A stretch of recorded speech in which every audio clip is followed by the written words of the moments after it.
வந்து எப்படி பண்ணுறதுன்னு பார்க்கலாம். இது வந்து சூப்பராக இருக்கும், டேஸ்ட்டு செம்மையாக இருக்கும். ஸோ இது வந்து பார்த்திங்கன்னா நல்லா வந்து அப்படி வதக்கி விட்டுக்கணும். நல்லா வந்து கலர் வந்து ஃபுல்லாகவே சேஞ்ச் ஆகணும், அந்த அளவுக்கு வந்து நல்லா வதக்கி விட்டுக்கோங்க. ஸோ இந்த பீனட் லட்டு வந்து செய்கிறது வந்து ஈஸி, ஆனால் டேஸ்ட் வந்து செம்மையாக இருக்கும். ஸோ பார்க்க வந்து கரெக்டாக வந்து பிடிக்கணும். ஸோ இது வந்து பார்த்திங்கன்னா ரைஸ் ஃப்ளோர் போட்டு வந்து செய்வாங்க. பட் நான் வந்து பார்த்திங்கன்னா ஒரு வெல்லம் இது வந்து வச்சு தான் வந்து செய்ய போகிறேன். டேஸ்ட் வந்து செம்மையாக இருக்கும். நல்லா வந்து கலர் சேஞ்ச் ஆகட்டும், அந்த அளவுக்கு வந்து வறுத்துக்கோங்க. ஸோ இது வந்து வறுத்துனே இருக்கணும். வறுத்துனே இருந்தால் தான் அது வந்து பார்த்திங்கன்னா கலர் நல்லா வந்து டேஸ்ட் வந்து நல்லாயிருக்கும்.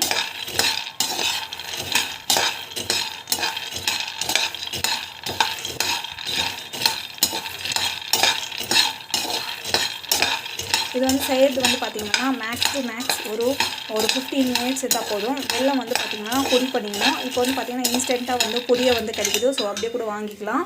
ஸோ இல்லைன்னா வந்து பார்த்திங்கன்னா நீங்கள் வந்து கட்டி வெல்லம் வந்து அச்சு வெல்லம் வேண்டாம், அச்சு வெல்லம் போட்டால் ஒரு மாதிரி ஜாங் ஆகிடும்.